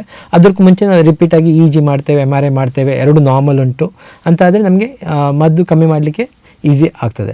ಆದರೆ ಈ ರೀತಿ ಮದ್ದು ಕರೆಕ್ಟಾಗಿ ಕೆಲವೊಮ್ಮೆ ಒಳಗೆ ಫಿಟ್ಸ್ ಬರ್ತಾನೆ ಉಂಟು, ನಾವು ಮದ್ದು ಸ್ಟಾಪ್ ಮಾಡಿದರೆ ಸೇಮ್ ಹುಲಿ ಅಟ್ಯಾಕ್ ಮಾಡಿದಾಗೆ ನಮ್ಮ ಈ ಫಿಟ್ಸ್ ನಮಗೆ ಬಂದೇ ಬರ್ತದೆ. ಫಿಟ್ಸ್ ಬರೋದು ಓಕೆ, ಬಟ್ ಫಿಟ್ಸ್ ಬಂದಾಗ ಕೆಲವೊಮ್ಮೆ ಬಿದ್ದು ಪೆಟ್ಟಾಗಿ ಅದರಿಂದ ತೊಂದರೆ ಉಂಟಾಗೋದು ಕಷ್ಟ. ಸೊ ಅದಕ್ಕೋಸ್ಕರ ಕರೆಕ್ಟಾಗಿ ಮದ್ದನ್ನು ತಗೊಳ್ಳೋದು ಉತ್ತಮ. ಓಕೆ ಡಾಕ್ಟರ್, ನೀವು ಅವಾಗಲೇ ಹೇಳಿದ್ರಿ ಎಪಿಲಿಪ್ಸಿ ಇದ್ದವರು ಎಕ್ಸಸೈಸ್ ಅನ್ನ ಮಾಡೋದು ಒಳ್ಳೇದು ಅಂತ ಹೇಳಿ. ಈ ಲೈಫ್ ಸ್ಟೈಲ್ ಅಲ್ಲಿ ಏನಾದರೂ ಚೇಂಜಸ್ ಮಾಡಬೇಕಾ ಅಥವಾ ಫುಡ್ಗಳನ್ನು ತಗೊಳ್ಳುವಂಥದ್ದು ಏನಾದರೂ ಚೇಂಜಸ್ ಮಾಡ್ಕೊಳ್ಬೇಕಾ ಅಂತ? ಲೈಫ್ ಸ್ಟೈಲಲ್ಲಿ ಮೇನಾಗಿ ಯಾವುದೇ ಕಾಯಿಲೆಗಾದರೂ ನಾವೊಂದು ರೆಗ್ಯುಲರ್ ಲೈಫ್ ಸ್ಟೈಲ್ ಇರಬೇಕು. ಮೇನಾಗಿ ಹೇಳಿದಾಗೆ ನಿದ್ರೆ ಕರೆಕ್ಟಾಗಿ ನಿದ್ರೆ ಮಾಡಬೇಕಾಗುತ್ತೆ. 7 to 8 hours ಆಫ್ ಸ್ಲೀಪನ್ನು ನಾವು ಯೂಶ್ವಲಿ ಹೇಳ್ತೇವೆ. ಕೆಲವೊಬ್ಬರಿಗೆ ಜಾಸ್ತಿ ಕೂಡ ಬೇಕಾಗ್ಬೋದು, ಬಟ್ ಅಟ್ಲೀಸ್ಟ್ ಕರೆಕ್ಟಾಗಿ ನಿದ್ರೆ ಮಾಡೋದು, ಊಟ, ಮದ್ದನ್ನು ಕರೆಕ್ಟಾಗಿ ತಗೊಳ್ಳೋದು, ಆಯಿತಾ? ಮೋಸ್ಟ್ ಕಾಮನ್ ಕಾರಣ ಫಿಟ್ಸ್ ವಾಪಸ್ ಬರೋದು ಅಂತಂದರೆ ಮದ್ದನ್ನು ನಿಲ್ಲಿಸೋದು ಅಥವಾ ಮದ್ದನ್ನು ಕರೆಕ್ಟಾಗಿ ಡೋಸಲ್ಲಿ ತಗೊಳ್ದೇ ಇರೋದು. ಡೋಸ್ ಜಾಸ್ತಿ ಆಗಿದೆ, ಡೋಸ್ ಕಮ್ಮಿ ಆಗಿದೆ, ಅಥವಾ ನೀವು ಹೇಳಿದಾಗೆ ಆಯಿತು 1 ವಾರ ಸರಿ ಇದ್ದೇನೆ, ಮದ್ದನ್ನು ನಿಲ್ಲಿಸಿ ನೋಡ್ತೇವೆ, 1 ತಿಂಗಳಾಯಿತು, ಈಗ ಟ್ರೈ ಮಾಡಿ ನೋಡುವ. ಸೊ ಇದು ಎಲ್ಲರಲ್ಲೂ ಸ್ವಾಭಾವಿಕವಾಗಿ ಬಂದೇ ಬರ್ತದೆ, ಇಲ್ಲ ಅಂತ ಇಲ್ಲ. ಸೊ ಕರೆಕ್ಟಾಗಿ ಮೆಡಿಸಿನನ್ನು ತಗೊಳ್ಳೋದು. ಈಗ ಮೆಡಿಸಿನ್ ಇನ್ ಕೇಸ್ ಮರ್ತೋಗ್ತದೆ ಅಂತಾದರೆ ಈಗ ಮೊಬೈಲಲ್ಲಿ ಆ್ಯಪ್ಸ್ ಎಲ್ಲ ಉಂಟು. ಸೊ ಕರೆಕ್ಟಾಗಿ ಅಲಾರ್ಮ್ ಕೂಡ ಇಡ್ಬೋದು. ಸೊ ಕರೆಕ್ಟಾಗಿ ಈ ಟೈಮಿಗೆ ಮದ್ದು ತಗೊಳ್ಳೋಂಥ ಒಂದು ಅಲಾರ್ಮ್ ಇಡ್ಬೋದು, ಇಲ್ಲಾಂದರೆ ಆ್ಯಪ್ಸ್ ಇಡ್ಬೋದು. ಸೊ ಅದು ನಾವು ಅದನ್ನು ಮರೆಯೋದಿಲ್ಲ. ನೆಕ್ಸ್ಟು ಸಮತೋಲನ ಆಹಾರ, ಅದನ್ನು ಕರೆಕ್ಟಾಗಿ ತಗೋಬೇಕು. ಮತ್ತು ಈ ಕೆಲವೊಮ್ಮೆ ಹೇಳಿದಾಗೆ ಯಾವುದಾದ್ರು ಟ್ರಿಗರ್ ಉಂಟು, ಈ ಫೋಟೋ ಸೆನ್ಸಿಟಿವ್ ಎಪಿಲೆಪ್ಸಿ, ಕೆಲವೊಂದು ಆಹಾರಗಳಿಂದ ಈ ರೀತಿ ಆಗ್ತಾ ಉಂಟು, ಅದನ್ನಿದ್ರೆ ಅದನ್ನು ನಾವು ಅವಾಯ್ಡ್ ಮಾಡೋದು ಉತ್ತಮ. ಓಕೆ ಡಾಕ್ಟರ್, ಈಗ ಎಪಿಲಿಪ್ಸಿ ಇದ್ದವರು ವರ್ಕ್ಗೆ ಹೋಗುವವರಾಗಿರ್ಬೋದು ಅಥವಾ ಸ್ಕೂಲ್ಗೆ ಹೋಗುವ ಮಕ್ಕಳಾಗಿರ್ಬೋದು, ಅವರಿಗೆ ಎಪಿಲಿಪ್ಸಿ ಇದೆ ಅಂತ ಹೇಳಿ ಆದರೆ ಅವರ ಸುತ್ತಮುತ್ತ ಇರುವವರು ಯಾವ ರೀತಿ ಅವರನ್ನು ಟ್ರೀಟ್ ಮಾಡಬೇಕು ಅಂತ ಹೇಳಿ? ಅವರನ್ನು ಸ್ಪೆಷಲ್ ಟ್ರೀಟ್ಮೆಂಟ್ ಕೊಡೋ ಅಗತ್ಯ ಇಲ್ಲ, ಆಯ್ತಾ? ಅಂದ್ರೆ ಒಂದು ತರ ನೋಡುವಂಥದ್ದು ಅಥವಾ ಅದೇ ಇದೇ ಒಂದು ಕಾರಣ ಇರ್ತದೆ. ಕೆಲವೊಬ್ಬರಿಗೆ ಮುಜುಗರ ಆಗ್ತದೆ, ನನ್ನನ್ನು ಅವರು ಈ ರೀತಿ ನೋಡ್ಕೋತಾ ಇದ್ದಾರೆ. ಕೆಲವೊಮ್ಮೆ ತುಂಬಾ ನಾವು ಅಟ್ಯಾಚ್ ಆಗ್ತೇವೆ ಅಥವಾ ತುಂಬಾ ಅವರನ್ನು ಕಂಟ್ರೋಲ್ ಮಾಡ್ಲಿಕ್ಕೆ ನೋಡ್ತೇವೆ, ಅಲ್ಲಿ ಹೋಗ್ಬೇಡ ಇಲ್ಲಿ ಹೋಗ್ಬೇಡ.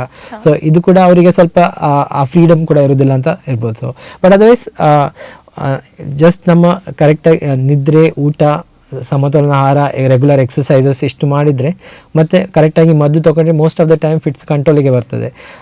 ಫಿಟ್ಸ್ ಇದ್ದವರು ಏನು ಬೇಕಾದ್ರೂ ಮಾಡ್ಬೋದು. ಕರೆಕ್ಟಾಗಿ ಎಜುಕೇಷನ್ನು, ವರ್ಕಿಂಗು, ಕ್ರಿಕೆಟರ್ಸ್ಗಳು ಕೂಡ ಆಗಿದ್ದಾರೆ. ಜಾಂಟಿ ರೋಡ್ಸ್ ಗೊತ್ತಿರ್ಬೋದು ನಿಮಗೆಲ್ಲರಿಗೂ. ಅವರು ಕೂಡ ಅವರಿಗೆ ಎಪಿಲೆಪ್ಸಿ ಇದೆ. ಸೊ ಅವರು ನಮ್ಮ ಗ್ರೌಂಡಲ್ಲಿ ಬೆಸ್ಟ್ ಫೀಲ್ಡರ್ ಅವರು, ಆಯಿತಾ? ಬೆಸ್ಟ್ ಮ್ಯೂಸಿಷಿಯನ್, ಅವ್ರಿಗೆ ಕೂಡ ಆಗಿದೆ. ವರ್ಲ್ಡ್ ಪೊಲಿಟಿಷಿಯನ್ಸ್ ಕೂಡ ಆಗಿದ್ದಾರೆ. ಸೊ ಇವರಿಗೆಲ್ಲ ಫಿಟ್ಸ್ ಇದೆ. ಬಟ್ ಅದು ಯೂಶ್ವಲಿ ಏನಾಗಲ್ಲ, ಅವರು ಎಲ್ಲ ಕೆಲಸಗಳನ್ನು ಕೂಡ ಮಾಡ್ತಾರೆ, ದೊಡ್ಡ ದೊಡ್ಡ ಹುದ್ದೆಯಲ್ಲಿ ಕೂಡ ಇದ್ದಾರೆ. ಸೊ ಎಪಿಲೆಪ್ಸಿ ಯಾವುದೇ ನಮ್ಮ ಮುಂದೆ ಬೆಳೀಲಿಕ್ಕೆ ಏನು ತೊಂದರೆ ಕೊಡೋದಿಲ್ಲ. ಅದನ್ನು ಕರೆಕ್ಟಾಗಿ ಬಟ್ ಮೆಡಿಸಿನನ್ನು ಕರೆಕ್ಟಾಗಿ ತಗೋಬೇಕಾಗಿ ಬರ್ತದೆ ಅಷ್ಟೇ. ಓಕೆ ಡಾಕ್ಟರ್, ಇವಾಗ ಹೆಚ್ಚಾಗಿ ಈಗಿನ ಕಾಲಘಟ್ಟದಲ್ಲಿ ನಾವು ನೋಡೋದಾದ್ರೆ ಮಕ್ಕಳಿಗೆ ಕೂಡ ಸ್ಟ್ರೆಸ್ ಅನ್ನುವಂಥದ್ದು, ಈ ಸ್ಟ್ರೆಸ್ ಇಂದ ಫಿಟ್ಸ್ ಬರ್ಬೋದಾ ಅಂತ ಹೇಳಿ? ಸ್ಟ್ರೆಸ್ ಎಲ್ಲರಿಗೂ ಇರ್ತದೆ, ಇಲ್ಲ ಅಂತ ಇಲ್ಲ, ಆಯಿತಾ? ಯಾವಾಗ ಸ್ಟ್ರೆಸ್ಸಿಂದ ನಮ್ಮ ಇದನ್ನು ನಿದ್ರೆ ಕಮ್ಮಿ ಆಗಿ ಅಥವಾ ನಾವು ಯೂಶ್ವಲ್ ಊಟ ಕರೆಕ್ಟಾಗಿ ಮಾಡದೇ ಇರುವಾಗ ಆ ಟೈಮಲ್ಲಿ ಈ ರೀತಿ ಫಿಟ್ಸ್ ಬರೋ ಸಾಧ್ಯತೆಗಳು ಇರುತ್ತೆ. Otherwise most of the time regular ಆಗಿ ನಮ್ಮ ಡೇ ಟು ಡೇ ಏನು ಆ್ಯಕ್ಟಿವಿಟೀಸಲ್ಲಿ ಏನು ಆಗ್ತಾ ಉಂಟು ಅದರಿಂದ ಯೂಶ್ವಲಿ ಏನು ಆಗೋದಿಲ್ಲ. ಸೊ ನಾರ್ಮಲ್ ಆಗಿದ್ದವರಿಗೆ ಈ ರೀತಿ ಸ್ಟ್ರೆಸ್ಸಿಂದ ಫಿಟ್ಸ್ ಆಗೋ ಸಾಧ್ಯತೆ ಇಲ್ಲ. ಆದರೆ ಯಾರಲ್ಲಿ ಎಪಿಲೆಪ್ಸಿ ಉಂಟು, ಸೊ ಕೆಲವೊಮ್ಮೆ ಈ ಆ್ಯಂಗ್ಸೈಟಿಯಿಂದ ಬ್ರೈನಲ್ಲಿ ಟ್ರಿಗರ್ ಆಗಿ ಬರೋ ಸಾಧ್ಯತೆ ಇರ್ತದೆ. ಅದಕ್ಕೋಸ್ಕರ ನಾವು ಹೇಳಿದಾಗೆ ಸ್ವಲ್ಪ ನಮ್ಮ ಆ್ಯಂಗ್ಸೈಟಿಯನ್ನು ಒಂದು ಮೇಂಟೈನ್ ಮಾಡಬೇಕಾಗಿ ಬರ್ತದೆ. ಯೋಗ, ಧ್ಯಾನ, ರೆಗ್ಯುಲರ್ ಎಕ್ಸರ್ಸೈಸ್ ಇದೆಲ್ಲ ನಮ್ಮ ಮನಸ್ಸನ್ನು ರಿಲ್ಯಾಕ್ಸ್ ಮಾಡುವ ಸಾಧನೆಗಳು. ಸೊ ಇದರಿಂದ ನಮ್ಮ ದೇಹಕ್ಕೆ ಕೂಡ ಉತ್ತಮ, ಮನಸ್ಸಿಗೂ ಕೂಡ ಉತ್ತಮ ಆಗ್ತದೆ. ಡಾಕ್ಟರ್, ನೀವು ಆವಾಗಲೇ ಹೇಳಿದ್ರಿ ಎಪಿಲಿಪ್ಸಿಗೆ ಏನು ಆಪರೇಷನ್ಗಳು ಲಭ್ಯ ಇದೆ, ಶಸ್ತ್ರಚಿಕಿತ್ಸೆಗಳು ಲಭ್ಯವಿದೆ ಅಂತೇಳಿ. ಯಾವ ಸಂದರ್ಭದಲ್ಲಿ ಈ ಆಪರೇಷನ್ ಅನ್ನುವಂಥದ್ದು ಮಾಡ್ತಾರೆ? ಯಾವಾಗ ಈಗ ನಾವು ಯಾವುದೇ ವ್ಯಕ್ತಿಗೆ ಒಂದು ಎಪಿಲಿಪ್ಸಿ ಬಂತಂದ್ರೆ ಒಂದು ಮದ್ದನ್ನು ಸ್ಟಾರ್ಟ್ ಮಾಡ್ತೇವೆ. ಆಮೇಲೆ ಅವರ ಆಪ್ಟಿಮಮ್ ಡೋಸಿಗೆ ಕರ್ಕೊಂಡೋಗಿ ಆದರೂ ಕೂಡ ರಿಪೀಟ್ ಆಗ್ತಾ ಉಂಟಂತಂದರೆ 2ನೇ ಮದ್ದನ್ನು ಶುರು ಮಾಡ್ತೇವೆ. ಈ 2 ಮದ್ದು ಕೂಡ ಸರಿಯಾಗಿ ತಗೊಂಡು ಕೂಡ ಕೆಲವರಿಗೆ ರಿಪೀಟ್ ಆಗಿ ಬರ್ಬೋದು. ಅಂಥವರಲ್ಲಿ ನಾವು ಈ ಎಪಿಲೆಪ್ಸಿ ಶಸ್ತ್ರಚಿಕಿತ್ಸೆ ಮಾಡ್ಬೋದಾ ಇಲ್ಲ ಅಂತ ನೋಡ್ತೇವೆ. ಯಾಕಂದರೆ ನಾನು ಮುಂಚಿತವಾಗಿ ಹೇಳಿದಾಗೆ ಒಂದು ಭಾಗದಿಂದ ಎಪಿಲೆಪ್ಸಿ ಯಾವಾಗ ಶುರು ಆಗ್ತದೆ ಆ ಭಾಗದಲ್ಲಿ ಏನಾದ್ರು ತೊಂದರೆ, ಪದೇ ತೊಂದರೆ ಬರ್ತಾ ಉಂಟು, ಮದ್ದಿನಿಂದ ಕಂಟ್ರೋಲ್ ಆಗ್ತಾ ಇಲ್ಲ ಅಂತಾದರೆ ನಾವು ಆ ಭಾಗವನ್ನು ತೆಗಿಲಿಕ್ಕೆ ಆಗ್ತದ ನೋಡ್ತೇವೆ. ಒಮ್ಮೆ ಆ ಭಾಗವನ್ನು ತೆಗೆದ ಮೇಲೆ ನಮಗೆ ಈ ಸಂದರ್ಭದಲ್ಲಿ ಆ್ಯಕ್ಚುಲಿ ಎಪಿಲೆಪ್ಸಿಯನ್ನು ಕಂಪ್ಲೀಟಾಗಿ ಗುಣಪಡಿಸ್ಬೋದು ಮತ್ತು ಅವರನ್ನು ಮದ್ದನ್ನು ಕೂಡ ನಿಲ್ಲಿಸ್ಬೋದು ಮತ್ತು ಅವರಿಗೆ ಮದ್ದು ಕೂಡ ಅವಶ್ಯಕತೆ ಇರೋದಿರೋದಿಲ್ಲ ಮತ್ತು ಇನ್ನು ಎಪಿಲೆಪ್ಸಿ ಬರೋ ಸಾಧ್ಯತೆಗಳು ತುಂಬ ಕಮ್ಮಿ. ಯಾಕಂದರೆ ನಾವು ಮೇನ್ ಸೋರ್ಸನ್ನು ತೆಗಿತೇವೆ. ಸೊ ಬಟ್ ಅದಕ್ಕೆ ಕೆಲವೊಂದು ಟೆಸ್ಟ್ ಮಾಡಬೇಕಾಗಿ ಬರ್ಬೋದು. ಬಟ್ ಇದು ಮೇಜರ್ ಆಗಿ ಶಸ್ತ್ರಚಿಕಿತ್ಸೆಯಿಂದ ಇಂಪಾರ್ಟೆಂಟ್ ಇದು. ಓಕೆ ಡಾಕ್ಟರ್, ಇವಾಗ ಎಪಿಲಿಪ್ಸಿಯ ಬಗ್ಗೆ ಸಮಾಜದಲ್ಲಿರುವಂತಹ ತಪ್ಪು ಕಲ್ಪನೆಗಳು ಯಾವುದು ಅಂತ? ಎಪಿಲೆಪ್ಸಿಯಲ್ಲಿ ನೀವು ಸ್ಟಾರ್ಟ್ ಮಾಡುವಾಗದೇ ಹೇಳಿದ್ರಿ, ಇದು ದೆವ್ವದಿಂದ ಬಂದದ್ದು, ಭೂತದಿಂದ ಬಂದದ್ದು, ಇದು ನಮಗೆ ಕೊಟ್ಟ ಶಾಪ, ನಮ್ಮ ಫ್ಯಾಮಿಲಿಗೆ ಕೊಟ್ಟ ಶಾಪ, ಇದು ಕಾಮನ್ ಆಗೇ ಉಂಟು, ಆಯಿತಾ. ಸೊ ಇದು ಮೇಯ್ನಾಗಿ ಇದು ದೆವ್ವದಿಂದ ಬಂದದ್ದಲ್ಲ, ಭೂತದಿಂದ ಬಂದದ್ದಲ್ಲ. ಇದು ಜಸ್ಟ್ ನಮ್ಮ ನರಮಂಡದಲ್ಲಿ ಆಗುವ ವಿದ್ಯುತ್ ಚಟುವಟಿಕೆ ವ್ಯತ್ಯಾಸದಿಂದ ಈ ರೀತಿ ಫಿಟ್ಸ್ ಬರೋದು. ಸೊ ಇದನ್ನು ಅಲ್ಲ. ಎಪಿಲೆಪ್ಸಿ ಇದ್ದವರು ಮುಟ್ಟಿದರೆ ಬರ್ಬೋದು ಅಂತ ಕೆಲವೊಬ್ರು ಹೇಳ್ತಾರೆ. ಸೊ ಅದರಿಂದನೂ ಕೂಡ ಆಗೋದಿಲ್ಲ. ಇದೊಂದು ಸೋಂಕು ರೋಗ ಅಂತೂ ಅಲ್ಲ, ಆಯಿತಾ. ಇದೊಂದು ಸಾಮಾನ್ಯ ರೋಗ ಅಷ್ಟೇ. ಮತ್ತೊಂದು ಕೆಲವೊಮ್ಮೆ ಎಪಿಲೆಪ್ಸಿ ಇದ್ದವರಿಗೆ ಬುದ್ಧಿಹೀನತೆ ಇರ್ತದೆ. ಸೊ ಅದು ಕೂಡ ಇಲ್ಲ, ಆಯಿತಾ. ಎಪಿಲೆಪ್ಸಿ ನಾನು ಹೇಳಿದಾಗೆ ದೊಡ್ಡ ಪೊಲಿಟಿಷಿಯನ್ಸ್ ಆಗಿದ್ದಾರೆ, ದೊಡ್ಡ ಕ್ರಿಕೆಟರ್ಸ್ ಆಗಿದ್ದಾರೆ, ಆಯಿತಾ, ಮ್ಯೂಸಿಷಿಯನ್ ಕೂಡ ಆಗಿದ್ದಾರೆ. ಸೊ ಇದು ಎಪಿಲೆಪ್ಸಿಯಿಂದ ಏನು ಕರೆಕ್ಟಾಗಿ ಫಿಟ್ಸ್ ಕಂಟ್ರೋಲಲ್ಲಿದ್ದಾಗ ನಮ್ಮ ಬ್ರೈನಿಗೆ ಏನು ತೊಂದರೆ ಆಗುವ ಸಾಧ್ಯತೆ ಇಲ್ಲ. ಇದು ನಮ್ಮ ಕಾಮನೆಸ್ಟ್. ಮತ್ತು ನೀವು ಹೇಳಿದ ಕೀ ಕೊಡೋದು, ಬಾಯಲ್ಲಿ ಏನಾದ್ರು ತುರುಗಿಸೋದು, ಬಾಯಲ್ಲಿ ಎಂತಾರು ಹಾಕೋದು ಎಪಿಲೆಪ್ಸಿ ಬಂದಾಗ, ಇದೆಲ್ಲ ನಮ್ಮ ಮೂಢನಂಬಿಕೆಗಳು ಅಥವಾ ಮಿಸ್ಕಾನ್ಸೆಪ್ಷನ್ಸ್ ಅಂತ ಹೇಳ್ಬೋದು. ಡಾಕ್ಟರ್, ಕಾರ್ಯಕ್ರಮದ ಕೊನೆಯದಾಗಿ ವೀಕ್ಷಕರಿಗೆ ನೀವೇನಾದರೂ ಕಿವಿ ಮಾತನ್ನು ಹೇಳೋದಾದರೆ? ಕಿವಿ ಮಾತಂದರೆ ಎಪಿಲೆಪ್ಸಿ ಒಂದು ಸಾಮಾನ್ಯ ರೋಗ. ಇದು 100ರಲ್ಲಿ 2ರಿಂದ 5 ಜನರಿಗೆ ಬರ್ಬೋದು, ಯಾರಿಗೆ ಕೂಡ ಬರ್ಬೋದು, ಆಯಿತಾ.